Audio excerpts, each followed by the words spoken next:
It's hard not to like prism optics. While they lack the versatility of LPVOs or the uncompromised capability of a red dot sight, there's something to be said about a small, lightweight, and simple package that still provides magnification. Recently, we've seen a sort of resurgence of prism optics with the influx of new prism and microprism sights. Hey, brassfacts here. I guess this video is sponsored by the United States Air Force because F-35s keep flying by and ruining my takes. So today we're looking at this little tumor-looking thing on the top of my gun, known as the 5X Primary Arms Microprism. Now, the very observant and astute among you will notice that, brass facts, the red dot appears to be missing. And to that I said, well, it kind of lost zero. In fact, it lost zero twice. The first time it lost zero, I don't really know how it lost zero. I think it just bumped around in the back of my car enough that eventually it was off by a significant margin at about 50 yards and beyond. I re-zeroed it, and it took about like 10 clicks to get it into position, over 10 clicks to get it into position. And then the second time I zeroed it, I thought, hey, maybe the mechanism on board is like rattly, so I'll give it a good bash on my plastic table over there, and it did, What? Oh no, that killed it. Yeah, I fucking broke it. Primary Arms now offers a shroud that allows for the mounting of a red dot sight to any of your Primary Arms microprism footprints. It nestles between the mount and optic itself, uses a Glock MOS plate, which are quite easy to source online, so you can basically mount whatever pattern pistol style red dot that you want. At this point, I should probably mention as a full disclaimer, Primary Arms, at my repeated insistence and request, sent me this piggyback mount along with the 5X Microprism and the RS-15 red dot. So, sorry Primary Arms. So unfortunately, I'm gonna have to say, as the singular mosquito in the area chases me down, I'm gonna have to say the piggyback mount is just simply a no-go. No change in material design will really change anything. It's made out of, I think, 6061. We could have made it out of 7075 or even steel, but in all scenarios, just due to the flimsy design of the nature, any kind of blunt impact directly onto the optic is going to cause the whole thing to kind of just cave in. And because it's sandwiched in between the optic mount design, you're very often probably going to cause a slight zero shift on the main optic as well. So really, it's a no-go on there. So that'll work, I guess. Fucking, it's back!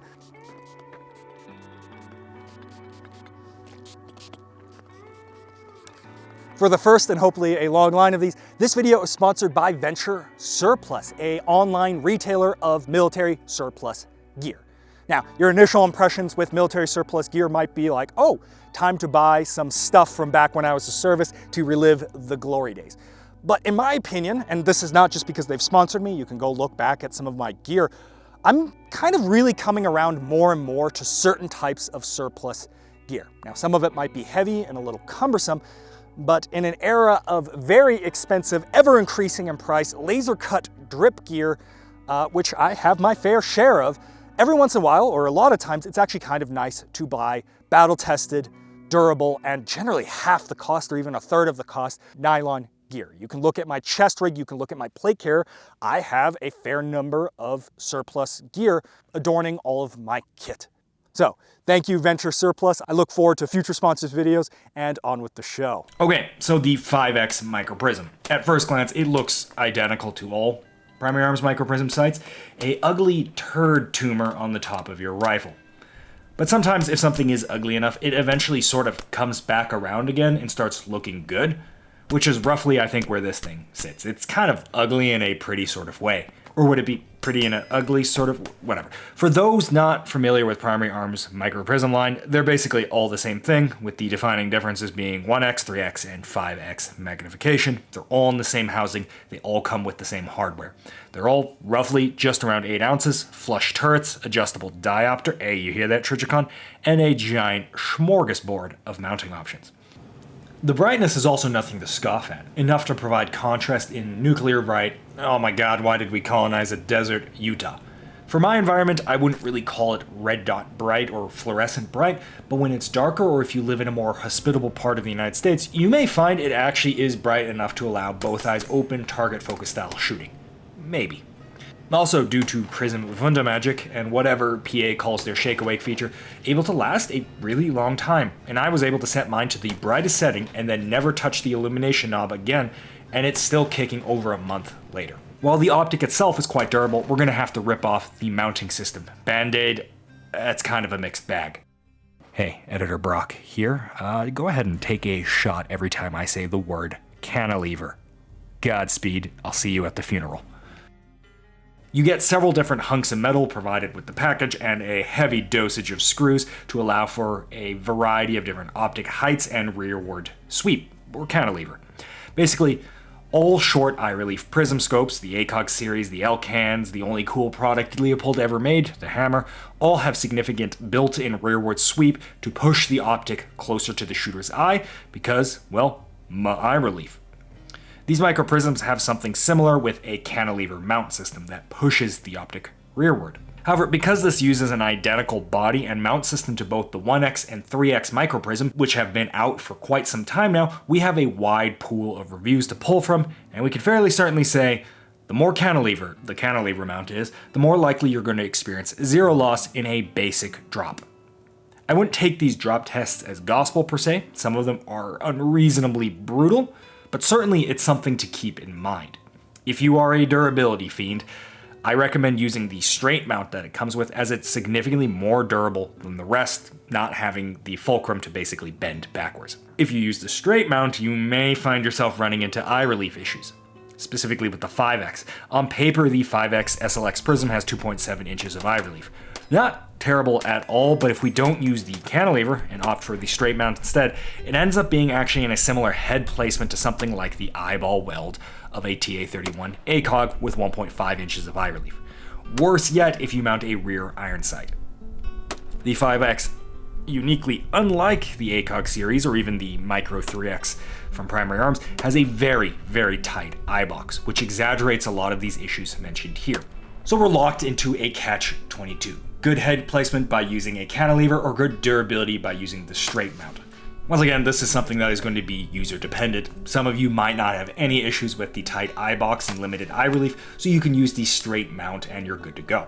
Some of you are just going to go ahead and raw dog life, have no medical insurance, and the largest cantilever possible, and be fine with that as well, and just take the durability hit. But for everyone else, the Primary Arms Prism series use the ACOG series of mini mounts, so something like this ADM mount solves a lot of our durability problems while still providing us with a cantilever. It's out of stock at the time of this video because, of course it is, and it costs around $100. By no means cheap. Also, what is going on with your website, ADM? This whole cantilever situation is really going to end up being user dependent. I didn't have any issues running the shorter one, nor do I mind the eye relief and eye box nearly as much, but there's going to be a lot of you that are going to be annoyed by the loss of durability on what is an allegedly a tough optic. And you will also balk at the idea of having to buy an optic and then immediately trashing the entire optic mounting suite and replacing it with a $100 optics mount, raising the total optic package to like $600 or so with tax. Still reasonable, but we're beginning to creep awfully close to ACOG land. Also, for those playing along, cantilever, cantilever, cantilever, cantilever. Cantilever. So the new meta is to go LARP as a homeless person and prep for the boog. Yeah, wear a ghillie suit, but it's just trash. Well, not even, dude. Just dress like a homeless Post person. up a tent and grow a beard and don't shower for a few days. They all got nice like REI tents anyway, because REI like donates them. Dude, your antenna is just in orbit right now. Okay, moving on, because outside of this weird dynamic with the mount, there's actually a lot to be excited about here over the 3X Prism variant. I and others complained about the horseshoe taking a lot of the main focus area up within the actual optic, while providing almost no utility in return. You're not really bracketing someone with a magnified scope like this as you are with a 1X LPVO, and the lead indicators that these do provide can be done with much less mass, which is exactly what the 5X reticle ends up doing. Unlike some of the more recent ACSS iterations, this provides us with a ton of utility, while still remembering it's not the star of the show. Traditional BDC with a chevron, shoulder, and auto-ranging features. 5.56 gets its shit pushed in by wind, so 5 and 10 mile an hour wind holds are really useful for both first round hits and those rapid follow-up corrections reference marks. And height auto ranging tastefully pushed off to the side out of our main focus area. So yeah, I actually really like this reticle. I believe it's the one they had on the ACOG, the Primary Arms ACOG collaboration until that, disappeared off the face of the earth. The model we've been discussing so far is what they call the Aurora Yards. There is a second variation of this reticle called the Aurora Mill. It's a mill tree in a similar flavor. It's certainly a very capable reticle, and I wouldn't mind seeing something like this maybe on a different scope. But for me, personal interjection here, it really just seems out of place on a scope like this. For the same reason a horseshoe was just obnoxious on the 3X, having this much data in your center field of view betrays the fact that this scope just really isn't suited for precise mill holds. It's just not that kind of scope, dog. But hey, options are options, and if this is your cup of tea, well, coffee, tea belongs in the harbor, it certainly works. I zeroed mine for 100 meters. Yes, I know, this is America, what the fuck is a kilometer, etc. But that lined up everything quite well for me out to 500. Glass quality is the typical affair of, yeah, it's good, but nothing really to write home about. We've got a bit of color separations on sharper objects at distance, but it's really only something you'll notice when you compare them side by side. Speaking of comparing them side by side, go watch the Seedo's video if you're interested in actually buying this thing. He compares the glass quality in a much more controlled environment than I am capable of doing here. The cell phone footage behind the scope, while it does show how it kind of looks, really doesn't do justice to how it looks to the eye.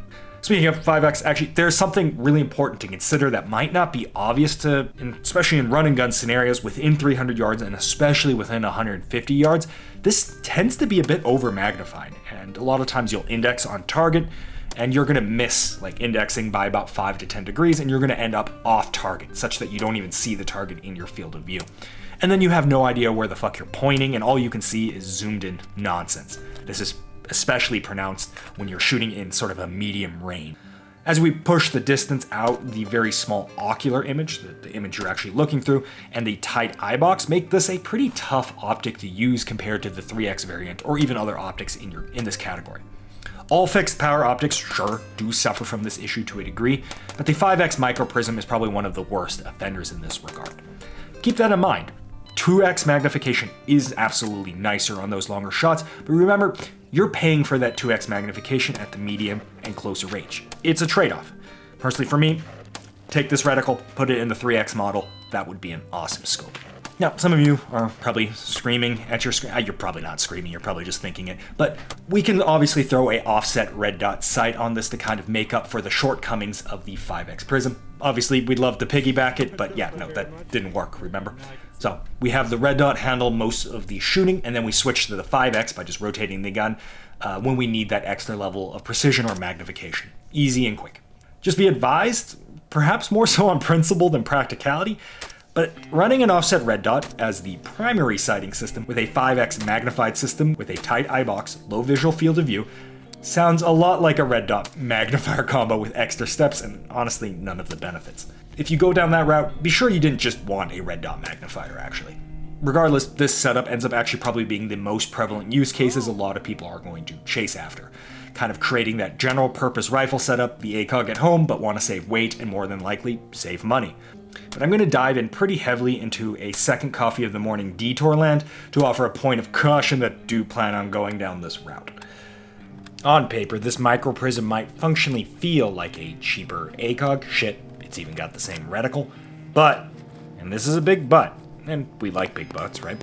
The appeal of the ACOG red dot sight combo is that the ACOG is such a usable standalone optic system that the red dot it comes with ends up being more of a secondary option or secondary optic, supplementing the ACOG as needed, not the other way around. Why? This sort of is this weird soft factor term I'm calling I feel, a bullshit term made up by Hopplefile, which actually completely describes why the ACOG and things like it are loved. The TA11 and TA31 derivatives, and in this footage, a LCAN set to 4X because I don't currently have a 4X ACOG, which by the way is almost visually identical despite having a much longer eye relief due to the humongous ocular. So, sorry about the ghetto-ass footage, it's the only real way to show this easily, but notice how much of the image takes up space in your visual horizon. This translates to much more effective magnification, but also much more usability up close. It's why people run ACOGs standalone, no problem, but why you'd get laughed out of the room if you want to run a fixed power LPVO at like 4x. Not that that actually exists. So no matter how much you're going to do to this microprism, like add a red dot, a more durable mount, whatever, you're never going to achieve that eye feel, simply due to the hard-bake limitations of such a tiny package with a small ocular and a small objective lens. Despite all this ACOG simpage, I'm not going to tell you go ahead and buy an ACOG. If you wanted to buy one, you would have done it by now. There are plenty of other options on the market that have tried to imitate this winning combo at far less of a price, like this weird cosmic anomaly that was the Sig Bravo 4 Battle Pack. Jesus, what a terrible name. If you want to stay within Primary Arms itself, they have, well, their prism lineup, and that's the kicker. They actually make full-size prisms, which is probably what at least half of you are actually after when you're buying this Microprism and looking for a fighting rifle optic package in the prism flavor. They have more robust mounts, they have a piggyback rail section, and they got, at least some of that eye feel. The SLX 3X and the SLX 5X really fit the bill as a prism fighting rifle optic analog. Even the 2X GLX prism is quite capable despite the low number at the magnification scale. And myself and Hop were actually quite impressed with it, with that, eye feel, making that 2X feel significantly more useful than, say, something like the 3X on a TA-33, which we were also reviewing at the time. Dude, Ryan should be worried. I'm about to take his job. Dude. And you're up all night, so you'll actually filter some water for me.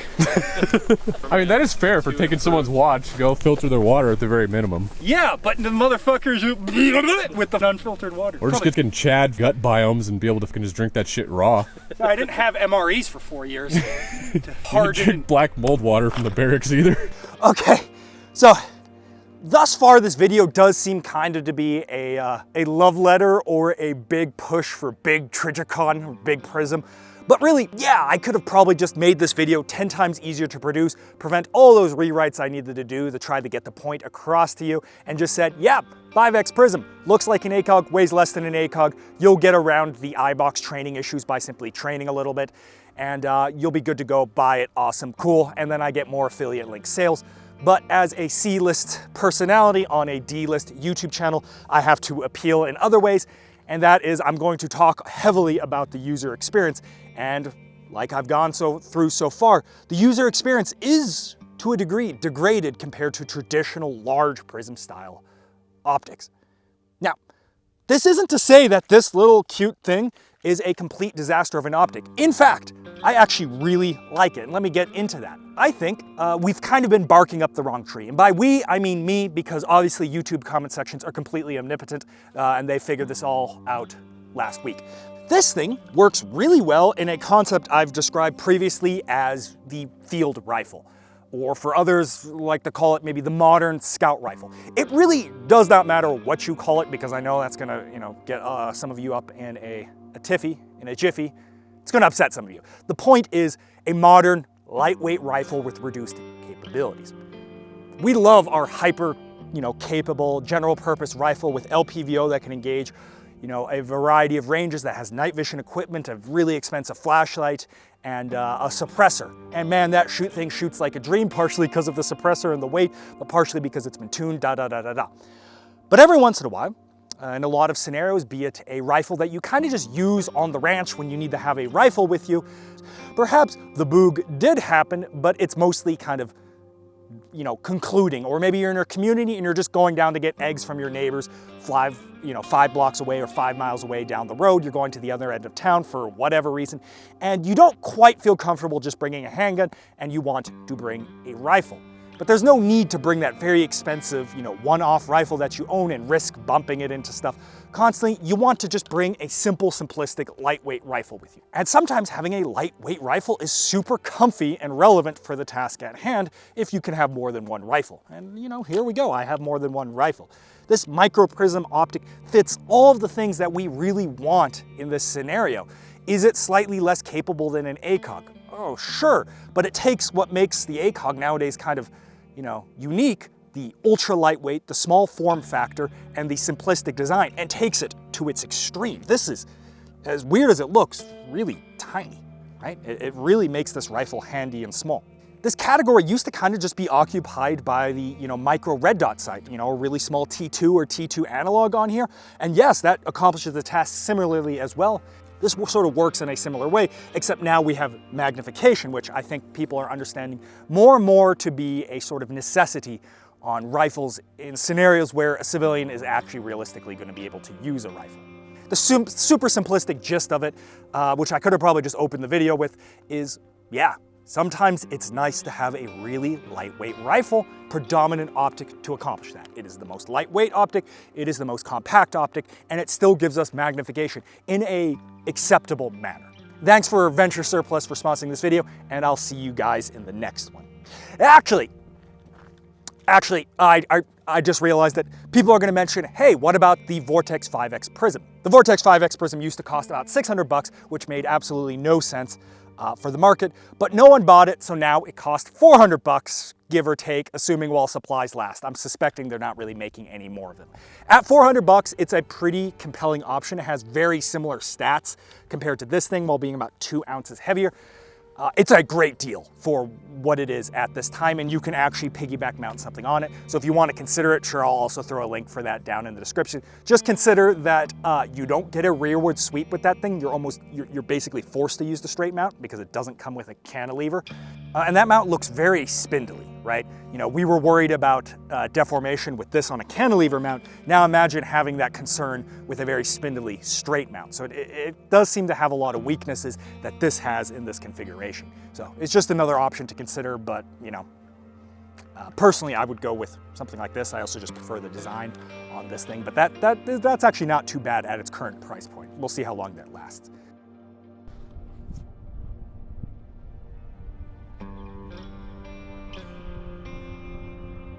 Look at this little shit.